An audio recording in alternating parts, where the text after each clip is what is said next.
Okay, so we'll start with the game. Of course, the dogs have to be eating. Is that Ralph? Raph? Yeah.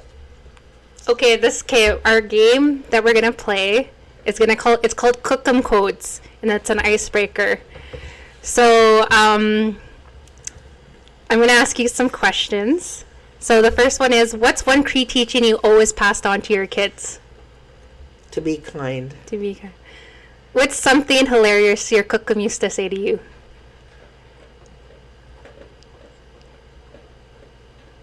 Ralph, cut that out. Jeez. Okay. I can't think of it. You were so serious all the time. Me? Or your Kôhkom? My Kôhkom. Oh, she never joked? No. Never. Oh, she did a lot of funny things that were hilarious. What would she do? She would say she couldn't see. And I walked into the house one day and she said, "Oh, who's that? Oh, it's me, Heather. Oh, my eyes are so bad, I can't see." And then a minute later, a truck pulls up and I looked out the window and I'm squinting, trying to see who it was. And Charlie jumps out and she looks out. "Oh, there's Charlie." That's so funny. So yeah, she was hilarious that way. Yeah. Selective seeing. Yeah.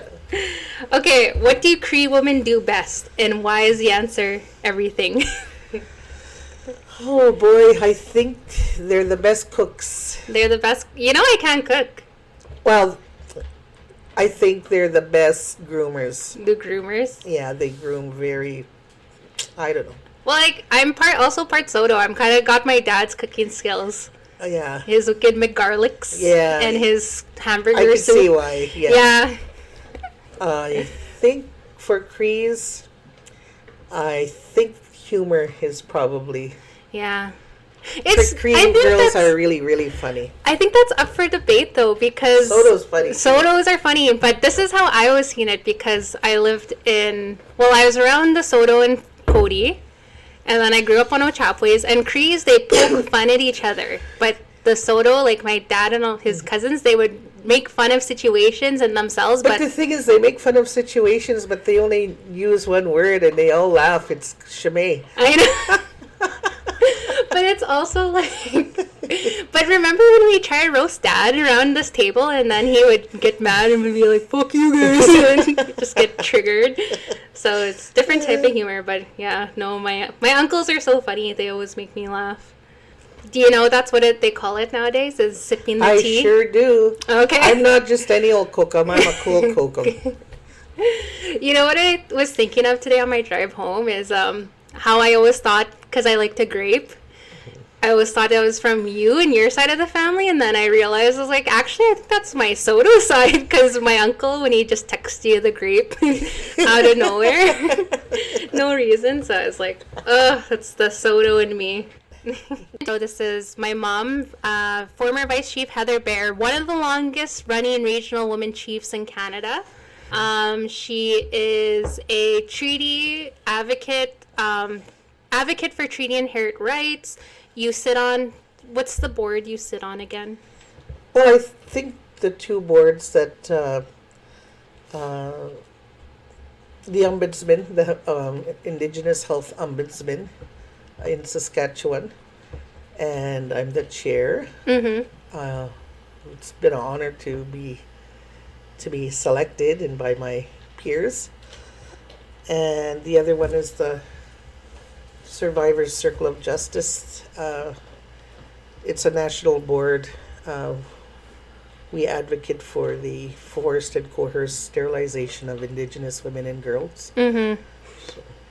Yeah, and so we have a funny relationship because you were a chief a lot of my times growing up, and I didn't realize like the work you did until I like moved out and kind of went into the real world. And then I would kind of meet people and they would ask who your parents are, and then I would say, "Oh, it's Heather," and then they're like, "Oh my God." And I kind of learned throughout my adulthood of like the role you played all this life. I just kind of I was a kid just trying to grow up, right?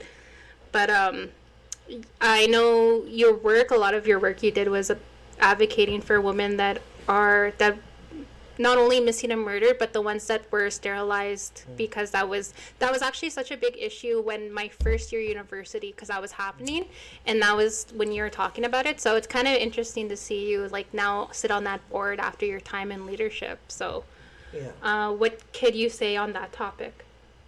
Well, I guess maybe I missed out another position that I currently hold is that I'm a liaison for the child welfare and family class settlements, a $23.34 billion settlement, and my role there is to keep leadership and communities aware and updated, and there again in the as we strive for justice and healing from our children being taken and our people being harmed, and Jordan's principle falls in there, and there's how do we fall into roles? Is that what you're asking? And just a little bit about your work, and now that I think about it, just like what made you so passionate about well, obviously when at the time you were one of the 2 women chiefs at the FSIN, and then eventually at one point you were the only one, and then again it was 2, but like, so obviously maybe that role was like pursued on you, but for yourself, like what made you want to like advocate for MMIW? Oh, okay, sorry. No, I just like, for you, what drives you to advocate for missing and murdered Indigenous women, and then the cohort sterilization, and also the child welfare? Well, first of all, I want to rewind a little bit, and I think maybe it starting from how I was raised by an extended family, okay? Yeah. And things just don't. I think, there is some of it is nature, but a lot of it is nurture. And I was raised by a loving grandmother and a loving mother. Yeah. And Sparky, cut it out. He's just drinking real loud. The aunties, loving aunts. Ano Chapwis, well, I could recall snapshots of being with my grandmother, going to school, running with the pack. There was lots of us that lived with my Kôhkom and Mushum, and I just remember, How many? Oh man, I think there would be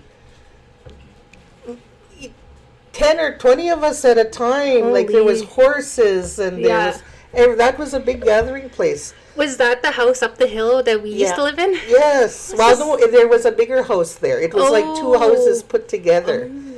And Mushum was a rancher. He raised cows, and there's always something to do. I remember Kôhkom still churning butter. I remember my dad skidooing me and my 2 sisters from Birds Point all the way up there in the winter time, and I remember Kôhkom giving him heck and taking our little boots off, and they were on the wood stove.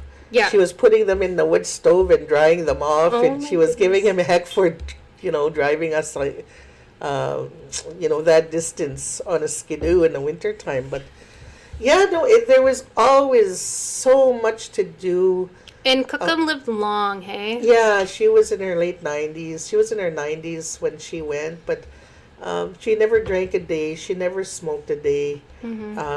She knew her language. She was a homemaker.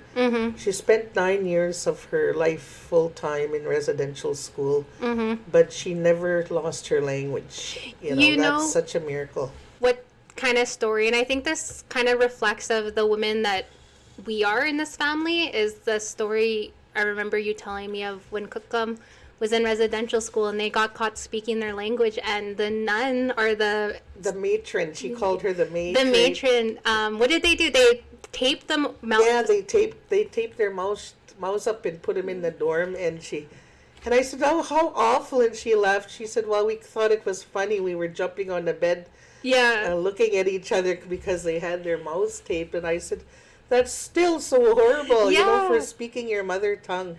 But I always thought that was such a reflection of like how we live our life, and we're so optimistic no matter what. And I always, for myself, I always found like I always had a good attitude about everything, and I would reflect and be like, where did this come from? But it's from you. And then when I hear stories like that, I'm like, Well, that her must come favorite from song, Kôhkom. her favorite song was "Keep on the Sunny Side of Life," and I Oh think my god. that was your first song that you sang. Yeah. You know, so that's no matter what, you know, there's always a light somewhere where you can turn. Yeah, and I think that also like speaks to our resilience as Indigenous people. It's, I think, one thing, and then when I was at Harvard and we were with all those Indigenous people from Australia, New Zealand, America, and Canada, one thing that connected us was our humor.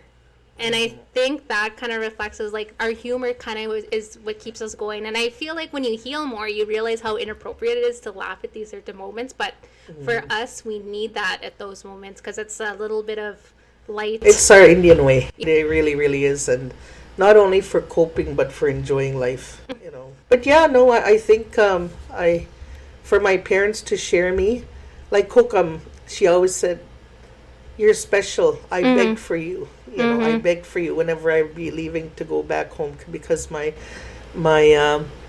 siblings were, you know, growing up and we lived in town, and my mother worked for the corrections. She worked in corrections, parole, and probation in Yorkton. So we had two residences, and Dad worked, of course, all the time. So, you know, I was needed. I was a hard worker, and you know, was able to manage a household of, you know, with my 4 younger brothers and sisters. So I was kind of played the role of a parent, which is normal for siblings. Were you the drill sergeant? Oh yeah, I was. I used to. I just loved it.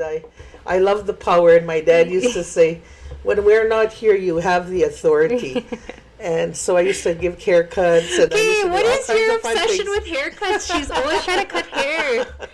Crooked bangs. I like to, I don't know, I just... In a past life, you're a hairdresser? Maybe I was, I don't know, but it's kind of a family joke, eh? Because I used to put bowls on their heads and give them terrible haircuts. Jeez, that's so funny. Yeah. And meanwhile, it's so ironic because my mother used to take me to the hairdresser with her. Yeah, it was... So maybe I enjoyed it so much I was trying to share it with others. So for Kôhkom Margaret, you were the oldest. You and Gail were the oldest, and then Uncle Winston. And so were you. And then there was another one that passed away, right? Yeah, Gary. And you guys were the oldest. Well, we were younger. Okay. Yeah, and then there was Cheryl. So we were always kind of together. Gary and I were the only ones that were the same age. In my family, there's a little bit of gaps, but he died in a car accident with your Uncle Charlie and Moshom, and it was really, really devastating. He was 13 years old, and, you know. I remember, COVID, you were telling me all these stories. When you said that was the only one that your age, I was like, oh, man, it's like losing a brother. Yeah, it really was, and it was very traumatizing, but like it really shattered our whole family because of the closeness. Yeah. You know, when we say we quote the wind kinship, you know, it comes with its it's the trade-off to having a big family. Whose kid was that, Gary? Well, my late Uncle Mervyn, he died on Mom's birthday. And that's Kôhkom's dad, or that's Auntie Cheryl's dad, right? Yeah, okay. Yeah, he used to work at the mine, him and his friend, and they got hit by a train. At the mine? Coming from the mine. And actually he was coming to my mom's birthday dinner. No. So I used to wonder why we'd go to the graveyard every mom's birthday and, you know, we want to have a party and... Yeah. Yeah. Holy, okay. Yeah, so Gary and I were really close, and then he ended up, you know, passing away, which was... very devastating, but... Okay, anything else from your childhood? Well, I think probably the fond memories I do have, really, is being on the land with my mom and dad. My dad especially, because we do things, we go fishing before school and work. Like, we'd be out in a boat fishing, and we'd go hunting and spotting, and... You know, it was just, and feeding the people. I remember a time when my mom was in leadership, and those cold winters, and just being sitting between my mom and dad with those cut up deer in the back, and him hauling them into who didn't have hunters, a lot of widows, and just that good feeling. I remember looking at my dad, and he's smiling and said, yeah, she was really happy. She was so thankful. Why do you think Grandpa did that? Because that's an Indigenous teaching, but Grandpa wasn't Native, and does it tell to who he was as a person? Yeah, I think when we talk about constitution, I think he's probably the one who had a strong constitution that always did the right thing. Yeah. He didn't smoke, he didn't drink, he didn't raise his voice to my mom, but he was a very strict father, and he gave us so much stability and rule and order. And, I really, those attributes, along with my mom working in the justice system and being a realist at a very young age, my mom for treaty and my mushong for treaty, they really had an impact on, justice and injustice. And also, I guess when we talk about constitution, my grandmother, the one who, to live a sober life means a sober mind, a sober heart, and sober voice, I think is probably the biggest impacts. At a time when, we're right in the middle of residential school, communities are broken, that our children are gone. And to have someone like a matriarch that was sober, like that's very rare. And I kind of see like she really set the foundation for this family, like not just our immediate family, but like our cousins and aunties and everything. They're all hard workers. See, we didn't have in those days growing up, we didn't have these ICFS. We had police and Indian Affairs come and take children. Thank God for my grandmother being, probably one of the, sober families that were able to take in children, and we all adopted. Duty. Always had adoption in our family. Adoption, like Indian adoptions. It wasn't about for money, and even for me, the doors, my door that's been open, I never put children in the system. It wasn't about money. It's about you love and care for children like they were your own. They eat the same, they dress the same, and they work the same. You mentioned earlier about Wakoto, and I just like that's so ingrained in me. But it's because we had bodies walk in and out of this house, and they were like your relative, and you always say that's your sister, and and so even today, like myself, I have sisters Indian ways, and me and Breeze and Shay talked about this earlier, like because when we all have kids, like our kids are not allowed to date each other because we're so ingrained into that teaching that we're relatives. Yeah. It's so real, and I wanted to say that about Grandpa too. Like, even though he was white, he was part of this community. I remember sitting there, and the water man, late Chief Denton George, comes talk to him. The power man, the energy man, and they would have the kitchen table ready and have coffee, and they'd be there for like an hour. And people knew him in the community, and he built a lot of the houses here, and just to really like immerse himself into this Cree culture. And when you date someone that's not Indigenous, you can go either way. It's where they get fully implemented, or they take the family and they go to town. And I was really proud of Grandpa to live on the reserve. And he was a different kind of a leader in his own right, and he was one that was very authentic and in caring, and but knowing when to say no. He wasn't a pushover or and he somebody really who could cheered mark on in. And he really cheered on our people. Like he always supported our people. I remember him the way he would talk about them, and he'd be like, I want to see him do good. Like as young as I remember him, but he was also so funny.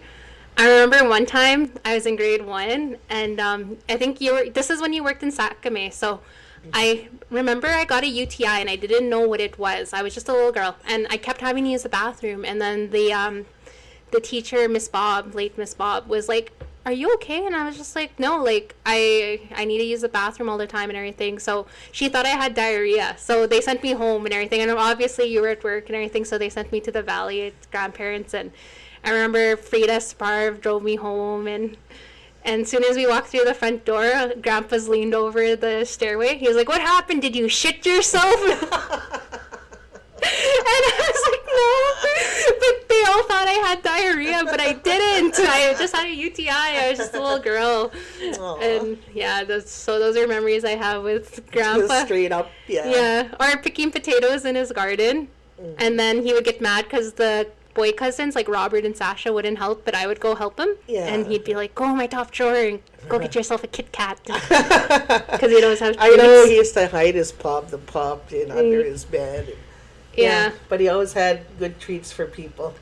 You know, it's funny when we talk about Indigenous women and justice, like we obviously both share a love for that. But when you mentioned about Kôhkom being, you know, she worked in the penitentiary. Did a woman's or a men's? Or she was a parole. She was a parole officer and probation officer. Yeah. But they did have to go and do, I don't know, it was a week or two.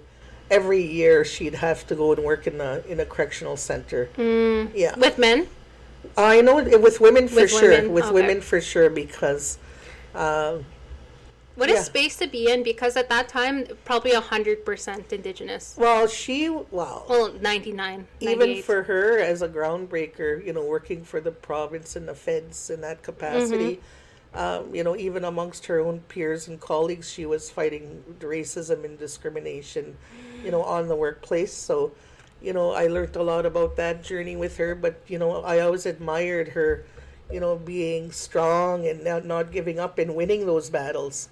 Yeah. So, yeah, she was probably a big part of my being persistent and consistent and, you know, doing what you believe is right, going the distance, right? So, Yeah.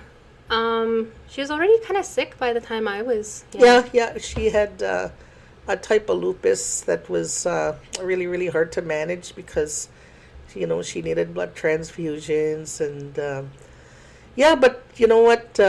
There's still lots of fun stories. She was able to do a lot with Novalee, and you know, they had a really close relationship. They were always out in the bush doing something, eh? Influenced you the most when you were young? Well, I think when you're in service to the people, you always have been and you always are.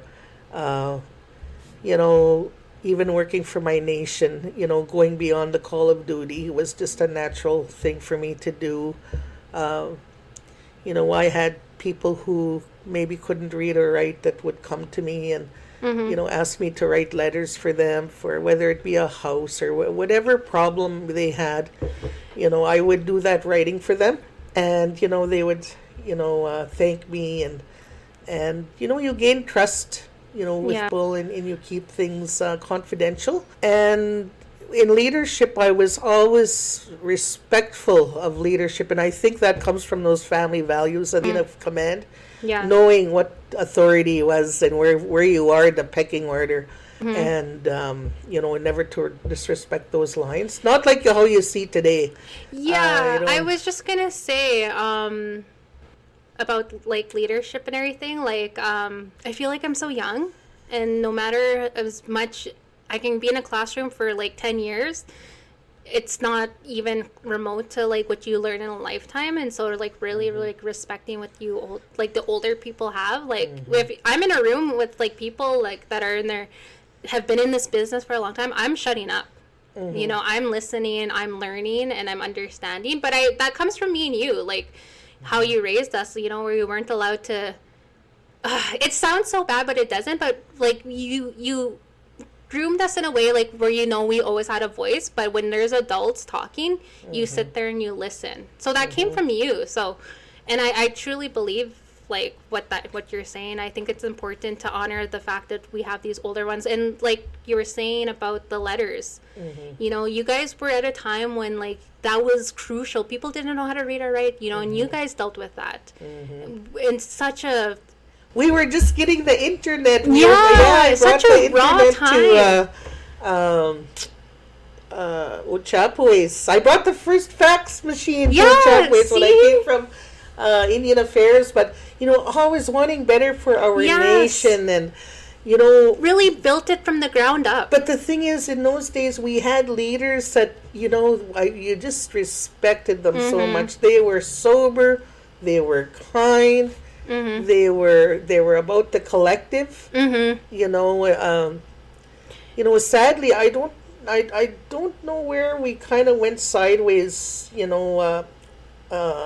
terms of having that kind of unity, Well, when you think about it in that time, like campaign, you didn't campaign online.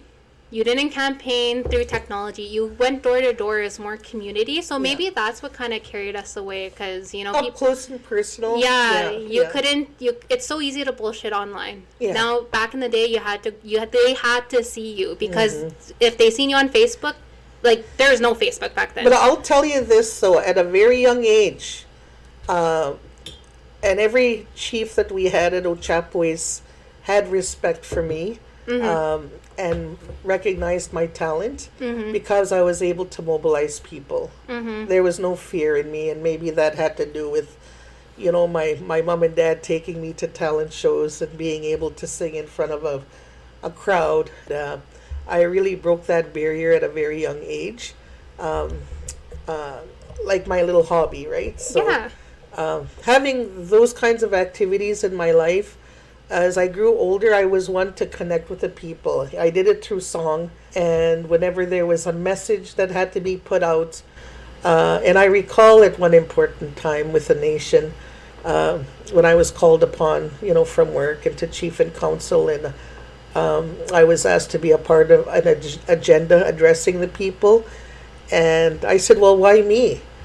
And they said, well, because you are the people, and I thought, I'm the people. But they were leadership, they'll listen to me because I was the people.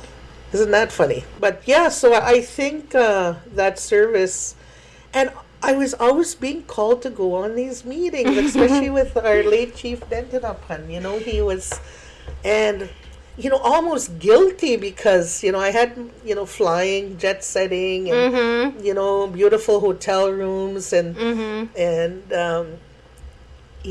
but for me, I know what hard work is. Yes. To just put it in and, whether it was writing and preparing things, but, it seemed like I was just sitting there. I was taking notes, and those notes were just my own notes, right? And, I recall Ovid Mercredi, I recall Phil Fontaine, I recall sitting at every national chief's desk in their rooms. And then when we got to the big table in like the United Nations, when I got called upon to come and work for the Tribal Council, there was a forum in Switzerland. And we were gone for like 2.5, almost 3 weeks. And, I went to London, Italy, Switzerland, France, and, we were in the Canadian Embassy in Switzerland, and I was... Is it Geneva, Switzerland? Yeah, Geneva. Wow. Yeah, no, and and I'm kind of just doing grunt work, making reservations, and, stuff like that, and... and I told the chief, I said, and all I was doing was typing up their interventions, and in those days, like, you didn't have Windows, computers, they were a little more tedious to work with, but all I was doing was typing up interventions. And I said, gee, you know what, Chief, shouldn't I be doing more? I feel like I'm not doing enough. I go to your meetings in AFN, eating sandwiches. I go to this meeting, I was eating sandwiches. I was Canadian Embassy eating sandwiches. I just feel like all I do is eat sandwiches. And I said, isn't there more that I can do? And he said, well, I think you should just keep eating sandwiches. So yeah, and I tell you that story because, I'm just listening. Yeah. And then once in a while after that, if it was a bad meeting, he'd say, so how were the sandwiches? They were no good, right? Or if it was a good meeting, how were the sandwiches? Yeah, they were pretty good. Yeah. So, yeah, you have those relationships, and that's like years, decades of service. And I was asked to run times, and I said, no, I couldn't see. I just seen how painful the position would be, and, because I was always fixing those, helping to fix those things. Yeah. So anyway, but that's kind of how I ended up, I guess, where I ended up. Yeah. No, that's so funny because I'm kind of in the same boat. I'm going to all these meetings and all I eat is sandwiches. Yeah, you just keep eating salads. So what were your biggest teachings about being a Cree woman that you learned as you came of this age? So we're thinking like 2030s kind of. This is the stage of life I kind of want to hear about. Okay, well, that was a really a time in my life where I was really felt like I was missing something, and and I don't know if it was the culture, because I know I started going to more ceremonies. I grew up with them all my life. But, at the stage where you're not going with your mom and dad, your grandparents are gone now, and, just, the singings and, the different ceremonies that we have. Being involved there. But there was always something that I knew there was something I needed to do, but I really, in the service of people, and it seemed like I was always being annoyed with, dysfunctional relationships and, like my partners, and it was never really a priority, but it was just an annoyance for me, right? Yeah. Yeah, it's just like your father's. Okay, I understand our dads, but they weren't a priority. No, they were just an annoyance. Well, I say that in a good way. I say that in a good way because, sure, I enjoyed cooking and doing things, but I was always so busy working 9 to 5 and doing other things. Yeah, I didn't have time to do the ironing, and I had to hire people to do the laundry. Well, and that's gonna go into our next phase of question. Don't mind the voices in the background. This is what it's like being in a res house. I wanted to ask my mom, because she, her years in leadership, she worked as FSIN, represented 74 nations, and FSIN is known for their treaty and inherent rights advocacy work, and obviously has had a lot of experience in that range. So I guess the question is, what made you learn about treaty, and what made you passionate about advancing that work? Well, I guess, like I've told you before, there's a lot of things you can't learn in a textbook. I guess you can, but you can't. It's wrong. Yeah, it's well, our full philosophy of First Nations philosophy and education is, our gatekeeping have rendered it down that education is lifelong learning. Our world is our curriculum, and we are all teachers. So my grandfather was my first teacher when it comes to treaty. Like the days when, when they went horse and wagon down to Treaty 4, and he talked about, the discussions there, and he was very active at those tables with Treaty 4, But for the purposes of where do you learn? You learn through the oral tradition. And my mother, my second teacher, we worked together when I worked at Indian Affairs for a bit there, for about a year and a half in Yorkton, when they had an office there used to be districts in those days, and she worked for the province, and we used to drive to Yorkton and live together, and geez, that's all she talked about was treaty. We had our treaty cards when we were just kids. Like we always had. She was all about rights and birthrights and Bill C-31, 1985, and it was a big time of when First Nations women, prior to that they'd lose their treaty rights, and non-First Nation were gaining rights, status. Not treaty rights, but I guess status. Didn't Kôhkom wait until Uncle Rob turned 18 to get married to She waited. Grandpa? I was 15 when they married. Oh, okay. And I asked her, well, why didn't you get married when you got together? And she said, I didn't want you to lose your birthright. You're a treaty Indian. Yeah. And they waited till they had their children before they got married. Yeah, and those are just like that's resistance, right? Resistance. And I know Musha Marlowe talked about self-determination, and what did he share to you about that? Well, in terms of sovereignty and, about treaties, you can't make a treaty unless you're a sovereign nation. It takes two sovereign nations to come together to make treaty. So, the power. So I've always had that sense of power and authority, and about being equal. So at a very young age, I knew about what discrimination was, when people would discriminate, and yet I'm the same as you, if not even. Citizen plus. Yeah, like I say, citizen plus. He talked about dual citizenship, and he was a promoter and supporter of voting in all elections. Well, when you have interest, right, it makes sense. And keeping people accountable. Yes. And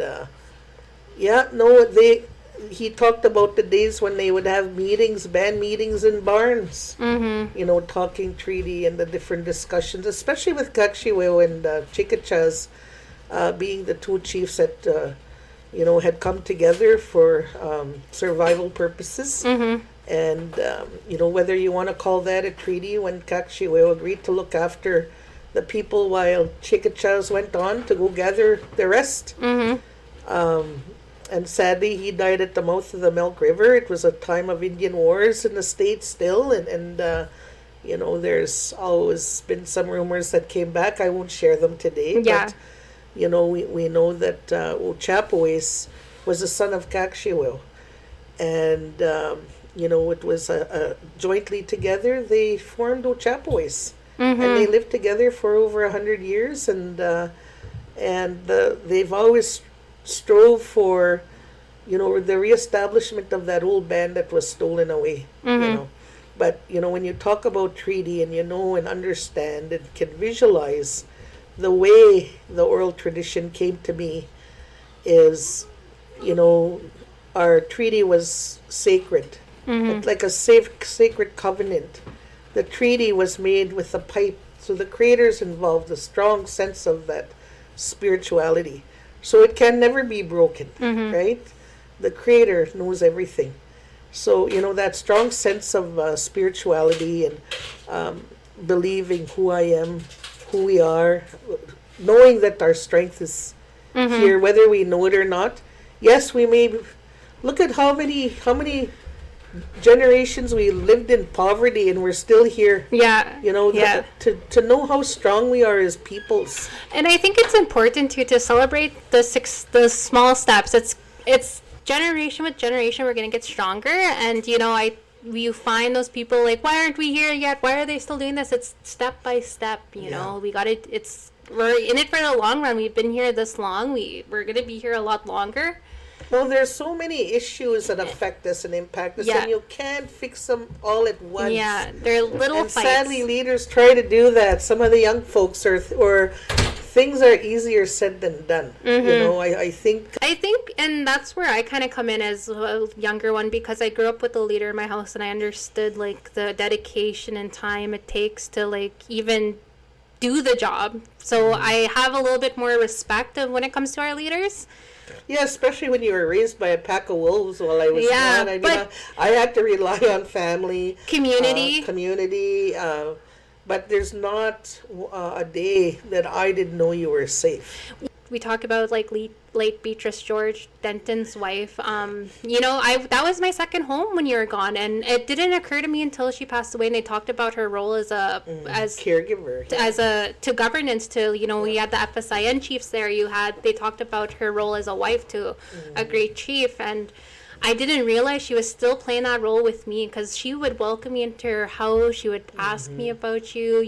There was never, you guys didn't even have to ask where I was. You just go right to her house, because that's where I was. And, she took care of me. Other people, they would talk about me like, oh, like, look at her. Like, where's her mom? And, and that's when I started dating Phil. And they would just talk and, and whatever. But she was one of the people in our community that took care of me.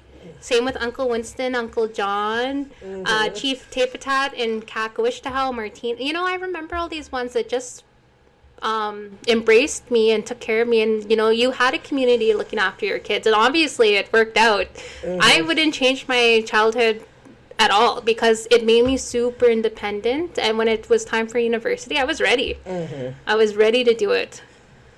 Yeah, I know there's how our teachers in university, we had an elder was asked to give us one sentence. What do we need to know to teach? know the child. So, Kiana, you were always raised with values, and you had a strong upbringing in sports and discipline, and just always looking after people. So there was no question you couldn't look after yourself. But yeah, no, but I think the time we had together was very quality and very. I tried to pass on as much as possible, so that the tools that I grew up with, you'd have those to carry on. Well, there's the legacy, right? I wanted to talk to you about education and also treaty and also chekachas. Those for me came from the home. It didn't come, and as much as I'm glad we see it more in our education system in Kikishweo today, like just talking to the director of education, she's telling me what they're doing. It's awesome. But like those stories, that oral tradition, I knew about chikachas when I was about 5 years old because you guys told the stories. I knew about treaties because you guys talked treaty in the classroom, or sorry, in the home. And then also education, it's our buffalo. That's how you're going to survive. And, Dad would talk about that. And you guys would implement it here in the home. And then we take it to school. And I don't know, you'd wonder why the teachers are like, why are Robert and Kiana so, they're so good. It's just, you guys implemented that here right away. Well, I think that's, through the oral tradition. You had a powerful, grandfather. Tony Cody is just, a very well-known, another, inspiration for you to follow. A veteran, a grand chief, a chief, and, did a lot of groundbreaking for our people. So, who was, well respected for that. I guess that another one with a strong constitution, right? So yeah, and an advocate for Indian education boards, and he had that vision that, we do that, we work on that, that's going to get us somewhere. He would always say, sports and education, that's what's going to take you around the world. And he would always say that. And now that I'm older, I'm like, yes, like, what did I say today? Yeah. My education's going to take me to Italy. It took me to Harvard, and he's true. Sports have taken Phil all over. But even for me, like, I'm not an elite athlete at all, but I've been to all these nations, these reserves, because I play volleyball, Yeah.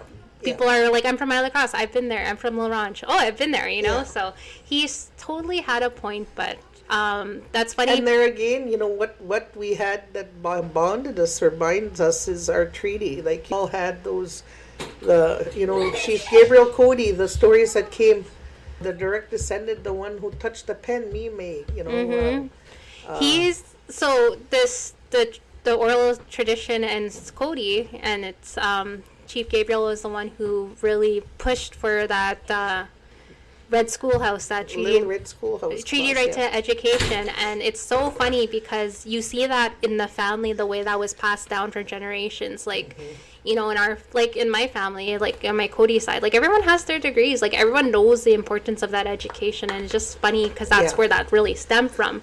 Yeah. The other thing too is, they always say, don't ever forget where you come from, because, the thing is, and I tell you this, there's a lot of things you won't learn in a textbook. It's about, your lifelong learning and finding those mentors out there, spending time with people that inspire you. And it seems like you, whether they're spirit guides or the spirits that carry us in our directions, we get little signs. We get little shivers once in a while. I call them the buffaloes. When, if someone says something that really resonates, you get the shivers. And that used to happen to me a lot in my mid-years. Like, especially women with powerful voices, they would inspire me.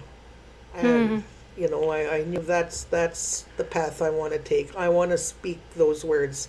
I want to carry that. I want to remember that. Yeah. Who at your time, when you're younger, who are you, like, your role models where you're like, I want to be that person? Well, first of all, my mother was a very intelligent Yeah. person. But totally the opposite. She was quiet, more reserved, but one-on-one, super intelligent, and she could see things other people couldn't see. You know, she was that way, very spiritual. I've heard women like before she was my mother-in-law, Sadie Cody, Isabel McNabb, those old women warriors that broke ground for women with voice. You know, those ones that you know, at a time where women were coming out of the oppressive years, you know, now beginning to vote. And yeah, you see, if you ever read in the old Camp Sack Times, you'll see some old I was gonna say news articles of your Kôhkom Sadie. Yeah. So her and we were really a lot alike, and it was so I was honored to have both her and Beatrice be a part of the Women's Commission as, you know, mentors and advisors, and ones that were just there when called upon. Yes. You know, by the women chiefs, because if not for them, you know, maybe we'd be further behind. Well, what did Cuckoo and her, you know, and this is what I always admire about my grandparents is they didn't say a lot. They didn't have to be the loudest ones in the room. They would sit back. I can just picture your Kôhkom in that interview. Where are the men when we're hauling water? Where are the men, you know, when there's no food in the cupboard? Yeah. Where are the men? And meanwhile, her husband was the chief. Yeah. No, it was just so funny because when they would say something, it was important, and when they needed something to be said, they would say it. But I always admired, it wasn't about being the loudest person, but speaking when it was important. Yeah. And that's what, for me, like, that's what I kind of try do, is like, I try like be like my Miss Omis, and you know, he didn't have to be the loudest one, he didn't have to be the one crying this or that, but when you speak, people would listen. So, and it was at the correct time. Timing is important, even, you know, for young folks to know, pick your battles. Life is a battle every day, but you know, don't waste your energy on things that, you know, sometimes others, they have to have that experience to maybe, you know, I don't want to say fail, but make mistakes so they can learn by them. That's something that I learned. You can't fix everything. Yeah. Especially when you're working with groups, right? Yeah. Well, for me, like, as my education journey is so important to me, like, I'm in a phase of where I'm just sitting back and listening, and right now there's enough voices at the table where I don't feel like I need to, like, really be loud. But there needs to be a voice at the table, like, I will. But right now, I'm just listening. I'm learning, and this is the phase I'm in my life. Well, I think if I have, you know, advice in terms of, you know, sitting at the table, and I use the metaphors or those analogies, you know, I set the table and, you know, being prepared for discussion, but to be impartial, you know, and to have that diplomacy, you know, to be diplomatic and allow people with other opinions to be able to speak, and allow others, you know, and I learned that, and I've made my, like, oversights or mistakes, and maybe, you know, trying to put my opinion over someone else. Yeah. Because I was right, you know. Well, but that's such wise advice, because when I was at Harvard Business School, when they're the top honchos, like, teaching us and lecturing us, strongest minds, they would bring out an issue and they would let us discuss, and you'd be waiting for the answer, waiting them to pick a side, and they would never pick a side. And what I got from that is, like, you can't pick a side. It's silly, because there's pros and cons to each, and your job is to hear them out. Yeah. And then work together as a group to figure out what side. So, like, it's such wise advice, I think. Even the top minds. Yeah. Well, even my experience sitting on commissions, chairing meetings with chiefs, and mostly men in the room. And I tell you, we have Saskatchewan, the strongest minds, the strongest teachers. And if just get over the fact that you're a woman. Yeah. You come there at that table, you're an equal like everybody else, and everyone at that table knows it. Yeah. Right? And, you know, when we open up a meeting, you know, the prayers are rendered, and, you know, me being a strong believer in prayer, and our prayers are working all the time. No matter what the agenda's about, always, okay, you're in this meeting, what do you want to achieve, right? Yes. And, I think you can be very tactful in using the language, using words to guide, us into that direction. But you have to be prepared. You have to prepare yourself. You've got to know what you're talking about. You've got to, really think about all the options, and your staff, depend on your staff. They're the ones that do all the work. I need all your options here because, I already want the answer for myself before I go into that meeting. But it's the chiefs that have to make the decision. So I think arming them with as much information as possible to hoard your knowledge, there can be no growth, right? So yes. And when you're sitting there listening to those chiefs, and sometimes an option will change, or there'll be an add-on, and then by the end of the meeting, you're coming out with something greater than what you started with. It's just amazing. Each meeting, and you walk away, there's something that I feel after every meeting, and it's just that overwhelming gratitude that, hey, I got to learn another day. I'm a better person. Whether it's good or bad that happens there's always a takeaway. And, not giving up. I was just going to say, too, and as I'm kind of coming into this new phase of life, starting my law career and things like that, and the ones that challenge you and the ones that kind of ruffle your feathers, I've been learning even this past year, those are the ones that are gonna be your biggest teachers, because they're your greatest teachers. Yeah, because when I see things that make me feel icky, I'm doubling down on my homework. I'm learning, and I'm just making sure things are correct. You're gonna have a nemesis in life. You're gonna have, even at a poker table, there's a nemesis in there, but you know what? Those are the ones that make you your best self. Yeah, so you honor them. I'm thankful for those. I'm thankful that we have those. And never hate. You never ever. And once you start putting that hate or disdain, you gotta wash it off. I mean spiritually, because you can't have those blockers there, right? Yeah. They walk the earth, and there's a purpose for them. I was having a talk with my girlfriends when we were at Harvard, because these ladies, they're big businesswomen, and we were just having a conversation, and I was like, man, one day we're all going to be the big cheeses. And I was like, I'm so excited for us. And they're like, yes, but they said something that I totally identify with, is if you're the smartest person in the room, run out of that room, get out of that room. And I'm just like, yes, that's what I think too as well. Yeah, you want to be a sponge. Yeah. And you want to every opportunity you have to listen to someone, take it. The one who really inspired me too, Over Berkeley. Oh, he's just... he's the reason why I'm in law school. Really? I know I introduced you to him, and even just through my political career, I would call him, and he always gave... But you know what? He has such a wonderful sense of humor. He's so kind. He's the true essence of being Indian. When was your first experience with Ovid? Because I want to know this. I was very young when what year was he national chief? I was, in the 80s? Or was it the 90s? Oh, boy.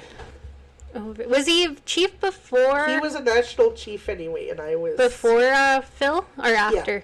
Yeah, before Phil. 90s. He was in the 90s. Yeah, no, I know, because... 1990. Yeah. I recall, and...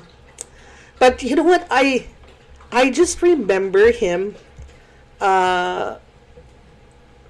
just at Dev meetings, and I remember sitting close to him, and he really paid attention to me because we were talking treaty. And anyway, I ended up having to chauffeur him around when he came to to do a talk. He had a conference. So we had set up a supper, two supper meetings. One supper we went out, and another one was a supper meeting with ladies, just a dinner with Ovid. And I told him a funny story, and he made me tell that story 3 times, and he thought I was hilarious, and he said I should write a book. What was the story? Do you remember? I think it's a little inappropriate. Okay, this is a safe space. No, they were just jokes, Okay. They were just funny little jokes, and anyway, we got really close. He called me his cousin. I have his phone number. No, I teased him because he was named, I think, by, I forget what magazine it was, but he was coined Time magazine. Was it Time or what's the Canadian McLean? McLean's one of the 10 most sexiest men in Canada. Yeah, he was. But he was such a powerful speaker, though. I mean, you can't shine a light to Mercury. You can't deny that for sure. And just the way he spoke was the way my Muslim spoke. And I remember, one of my campaigns when I started, and I'm here for the treaty. And it just came out like that, and I thought, oh no, what am I doing? I'm, repeating someone else's intro, and I caught myself though, but that's what the impact he had on me. If you Google him and listen to some of his speeches, all the time. Yeah, I'm a big Ovid fan. But you know what? It's kind of funny because someone I really look up to right now in the modern age is Andre Bear. Oh yeah, I love him. Andre was a child when he was he's like literally like, you guys are so close, and I'm like still fangirling over him. He's like a Saiyan baby. I know. I was there when he had his first. I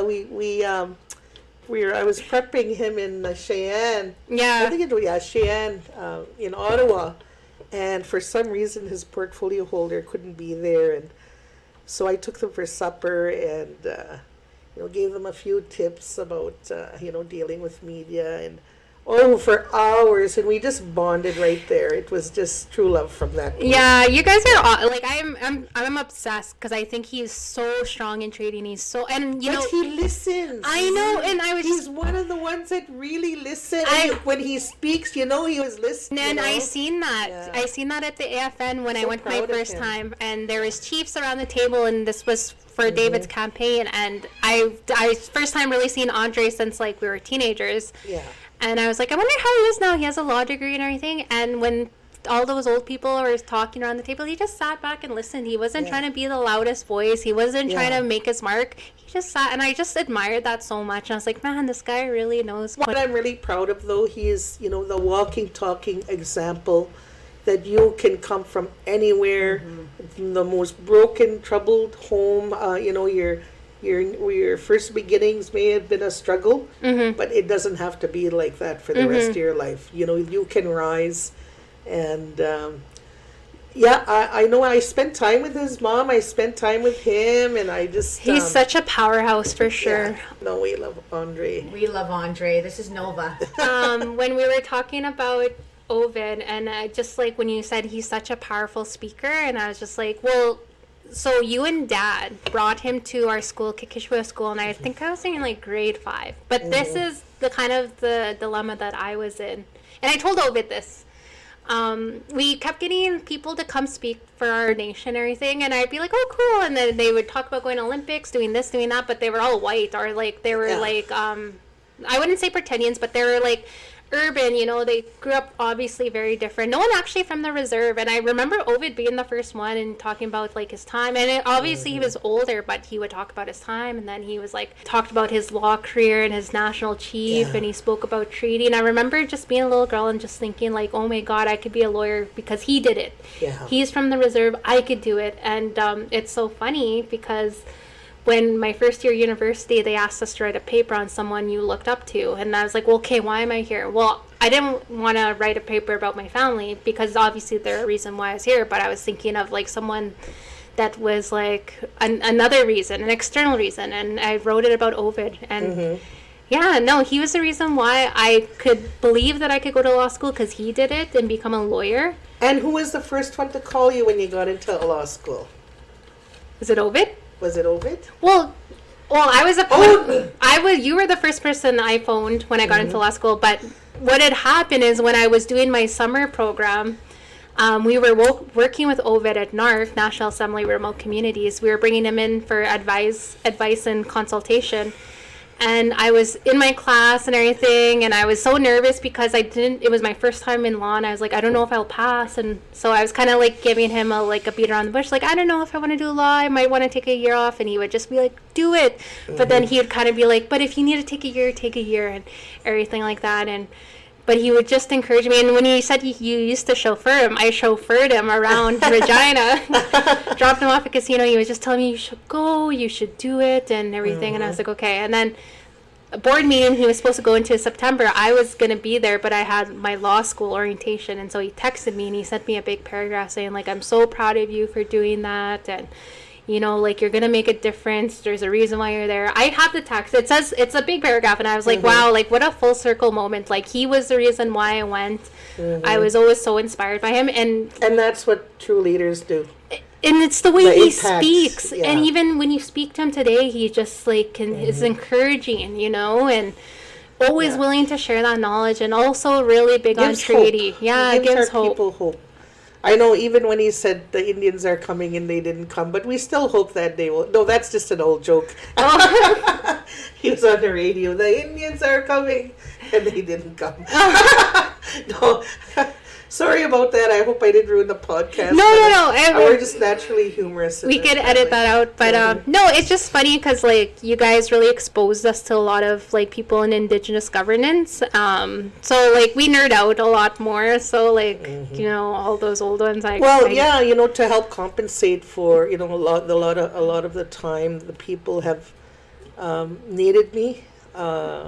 You know, my family has paid a price. That was a huge sacrifice because I love my children.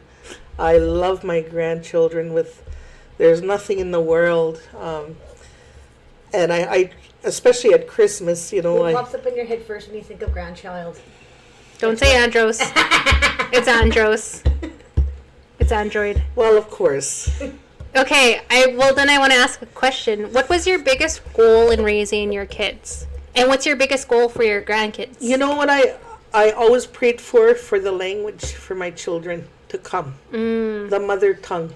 Because, and I was telling this to your sister the other day, you know, I think someone had asked me lately, think back, what was your happiest memory, you know? And I remember being in bed, I was a teenager already, maybe 14 or 13. And I remember in Cree, Mushum and Kôhkom were talking, and I remember him singing, and I'm in my Kôhkom's bed because I slept with my Kôhkom, and I could hear them talking in Cree, Mushum singing, and she was making breakfast, and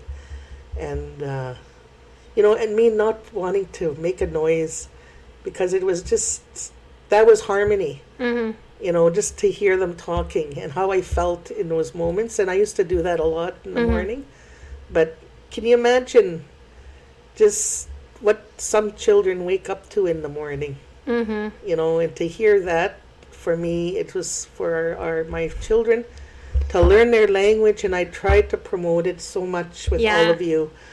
You know, I just feel sad that, you know, we didn't talk more, like, constantly. I think for the most part, like, it's pretty prevalent in our family. Like, you have Novely, who's an influencer to language, and then you have Robert becoming a language teacher, like literally getting certified. For me, there's always this inherent shame I had, and that comes with colonization. That doesn't come from this family at all, but I was always and I think it's maybe for me always like being right, you know, like I was always smartest in the classroom, but because I didn't know language, it made me more insecure. But it's so funny, actually. It wasn't my time at the First Nations University I picked up the language. I actually missed my opportunity there. But now that I'm at the College of Law, we have Elder Joseph there, and I love the way he does it. You don't even have to sit there and ask. He just sits and he'll teach you a little bit, and then he makes you sing with him, and it's so funny. But you know, he's really like making me like have that fire to learn the language more, and I feel less ashamed. You've been around of it enough where it's there, it's in your DNA, and you know, you've been exposed to it. like commands around home, like you do understand, and Simple stuff. yeah, And then commands dad and too, like instructions. being a Soto man, and he took Cree immersion. So like I know our language isn't lost, and I know it's there through the stories and the oral tradition. It's just I could really connect with people who feel a shame, and I don't know where the shame comes from. Obviously intergenerational trauma, but you literally can be in this environment where it's promoted and everything, but you still have that shame. And Maybe it's just not knowing it. yeah, and maybe know. that's me because I always have known everything. Like I've always picked up things really fast, but for some reason the language. I think once you get focused and put your mind to it, Yeah. you'll find that even your perspective, you just start to think Indian again. Yeah. And that's, it's just not about cultures and just, burning sweetgrass and sage and, picking. There's a lot in the language, just how we live and how we think Well, and how we do things. It's a way of life. I also think too, like responsibility and roles, and I always like, and this is where like it's easy for me not to take such a strong position on things, is because we all have our roles, and some of us carry the language, but some of us will be there fighting in the court systems for us. Some of us will be at home keeping the home fire strong. We all have this place in our societies, and they all matter. But you grew up with your Indian name. You grew up with the woman's teachings. You grew up going to ceremonies. You grew up around making feasts. You grew up knowing the laws, the natural laws. You learned that's a strong base to have, the natural law, the knowing your sacred role and responsibility that's been bestowed upon the woman. The water keeper is the giver of life. When the water breaks, there's life and there's laws. And, our great mother, this earth, being a part of who we are and are part of our being, a part of our survival, and a part of our future. So, that's when you say you think Indian again. And when you're out there in the world, when it comes to regulations and when, governing this land, those are the ones you think about first, in terms of protecting our great mother. Because there's so much right now with climate change and, even the role of the mother, why our children, are behaving the way they do. I remember my Kôhkom taking her tobacco, and I was, frustrated because my Novalee and Anthony were so bad. They were just real terrorists to raise, I don't know, in those days, maybe it was ADHD or something, but... I think it was ADHD. It was, anyway, when I gave her tobacco and she said, our children, long ago when she was a midwife, and she 33 children she brought into this world on the reserve, and they all lived. The last one was Senator Margaret Bear, our former chief, and that's why her name is Margaret. Her name was Margaret Bear. But she said when she would deliver the baby, it would come to the east. And the first thing that they would have is a blessing, and Musham would bless that child. He was always there. And she even birthed one on her own. She was alone when she had Sharon, and Musham got there right away at that time, and he took her and he prayed. And he said, after he was done, this one will always know her language. So that was such a beautiful story, but there again, it's, even the way our children are from the womb. Yeah. And she talked about, alcohol, don't ever drink alcohol when you're carrying. And this is like back in the 70s, right? Yeah, before they even knew that was like not before okay. FASD was a thing. Before we need, Yeah, she said there's brain damage that happens, and before we started carrying, she gave us that warning. Certain things not to go to funerals, certain being taking care of the deceased, stuff like that you weren't to expose the child in the womb. Yeah. Right? So the teaching started in the womb, that's what I'm saying. There's even teachings before the child. The spirit goes around the stomach before inception. When you're... When you listen to those old people speak in Cree, that's Yeah, what it is. there's it's called natural law. I was just gonna say, like, so now that you're in your Kôhkom phase, because you are a Kôhkom, so what do you think your role is now as a Kôhkom? But what do you think right now your role is in the community? Well, I think at this point, Are you gonna announce that you're gonna run in this podcast? Just kidding. you gotta love service. It's the most honorable and the most privileged thing anyone will ever experience. For me, Yeah. it doesn't come easy, but it's so fulfilling. When you can walk away and know that there's legacy there. And legacy you don't have to talk about. It's just something, inside you've contributed to change. You've contributed maybe to infrastructure or but I know if when I put my mind to something big is going to happen. It's something big is going to happen, but we need to be I guess humble enough to allow the young ones to learn. So if there was a young group, I would probably go back to mentor, to go back to mentor, especially women in leadership, but they've got to be willing, and just because we're chiefs doesn't mean we're the wisest of the wise. No. That's something that I think is, you put a chief's hat on and you think that you know everything, but you don't.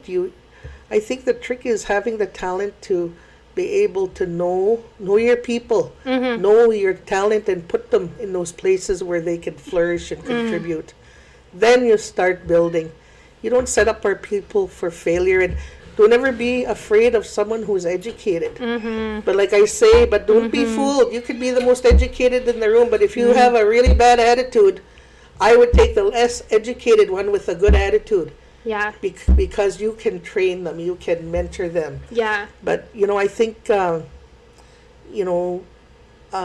be there and select the people to be in the most... Empower them. Yeah, empower them and to... lateral violence, there should never be lateral violence anywhere. Not on this planet, especially with First Nations. But what I'm seeing is, our women, they've been so wounded by lateral violence. When you start doing it to yourselves, that's sad. That's really, really sad. We need to use our voice for the good. And we need to pick up our men too. They're not all, terrible human beings. Yeah.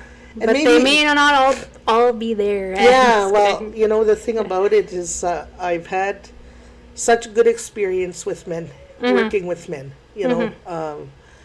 and who care about the woman who... Well, that's what I'm finding too, is get into this line of work, and right now I guess my work is child welfare, and I of course I'm just a support, but kind of the men that are around the table, it's really nice to see them, the way that they support and protect and uplift women, and I think it's a privilege, honestly, to see that, because I know that there always would be another side. But and then you see, everyone getting painted with the same brush on certain days. They're all abusers, or you see one chief fall down and they're all, sad. The men that I work around, and this is coming from a background where I've been conditioned to be hyper vigilant. I admire them. They're hard workers. They're protectors, and they do good. And I and collectively strong. Yes. Right.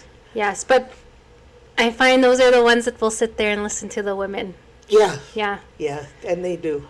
One of the greatest listener I had was working with Vice Chief Pratt on the child welfare file, and I think our region, our country is very blessed to have him in the role that he plays, because he's made that hard journey from his heart to his mind to his voice, and I'm very confident in his leadership, and of course Chief Cameron, to have that confidence, and there again, to have that talent, to know where and when things need to move, and where to put you, Mm-hmm. You know, he's very articulate. You know, working with those two individuals, and I know our region is, in our country, they're in really good hands. Mm-hmm. Well, and then there's a reason why Saskatchewan is like one of the biggest leaders, not only in treaty, but just in like, and you think about it, realistically, it should be more BC because they're more, like their province is more progressive. Well, and we're like conservative. Well, you know, the thing about it is Saskatchewan is so strong because of the collectivity. 74 nations. Yes, and that's something to be proud of, even to be united. It doesn't come easy, you know, but to be able to, you know, chair, to be in a room with that many leaders and gain their confidence, I think is really, really awesome. Oh, boy. But yeah, no, that's, leadership. You have to love what you do, or you shouldn't be doing it. You know, that's, I think, my first rule in life. There's always a sixth sense that you have. You get your mandates from the chiefs. They give you instructions and you carry it out. Yeah. And then the chiefs get their mandates from their people, right? So it's like... Right. It works its way, and, you know, you work your hardest because our people deserve hard workers. Well, and it's also too, and before we wrap up, like when you think about Indigenous leadership, like, and you think about MPs or like the Prime Minister, like when there is tragedy in our communities and there is death, our leaders are always the first ones there. Like when something happens on the reserve, the first person they're calling is the chief. And so like you guys are doing the role of a leader, like in the political arena. First responders, your funeral child welfare, your counselors, your it's so many hats that you have to put on. Yeah, it's just it's not a 9-to-5 job. Yeah, you really do give your soul up for the people, but I think, you know, at the end of the day, there's so much honor in it. There is, you know, to be one of the servants, you know, to serve the people, to be a part of, you know, who they are. And, you know, when you're authentic and like I say, I have never been perfect. And I know there's no one perfect in the world, but, you know, never be ashamed. And as long as we're learning and growing and you stay kind, and, you know, mindful forgiveness, I think is probably one of the most powerful tools, I guess, in this, you know, something you have in your toolbox, you know, to be forgiving, to be kind, to work hard, and never give up, right? And to take care of yourself. Yeah.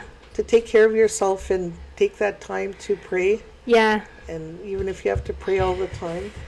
I think we're going to have to do a part 2. I think this is so good. I just scratches the surface of what you know, and I know that you know, and I think it's these are all such really good teachings, but definitely want to do a part 2. Yeah, I think I would love to do one on women's teachings and the woman's role. I think is really, really cool. Yeah. Like from maybe birth right to where I am. And in terms of my life, I'm embracing every day. Yeah, and that's what you need to do. Yeah. I really admire that. I really did take on a lot of your mindset, like growing up, and that positivity is just like, people wonder why I have what I have. I'm just like, because I'm positive.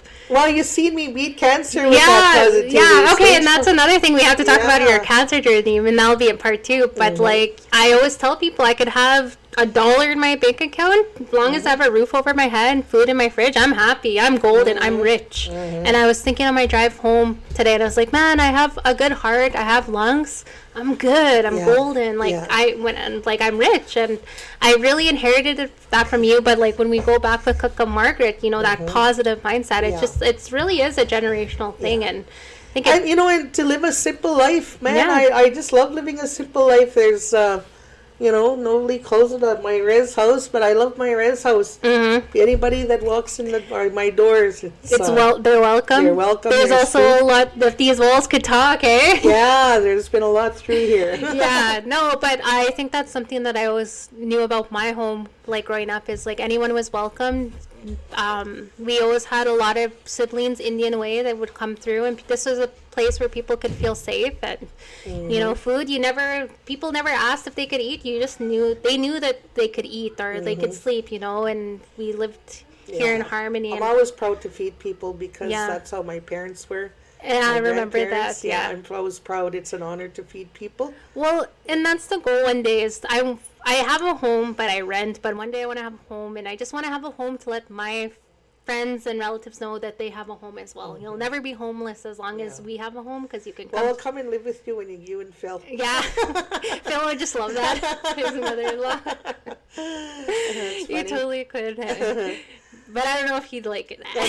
No, I'll be like. Okay, I guess we could wrap it up. But part 2 for sure coming within the next week, couple days. Thank you guys for listening. I hope you stay for the full an hour and a half. This is the longest we've ever done. Wow, it went by fast. I know, it's so fun, hey. Yeah. And at the end of the day, I'm so proud of what you're doing, and I know that you're going to succeed in anything you do. Yeah. And well, I just hope to be a retainer for the rest of my life. Yeah. When you become a lawyer. Yeah, you can. Once I'm done, a couple years here, you can do whatever you want. I'll bail you out. Yeah. Alrighty. Okay. Bye, guys. Thank you so much for listening.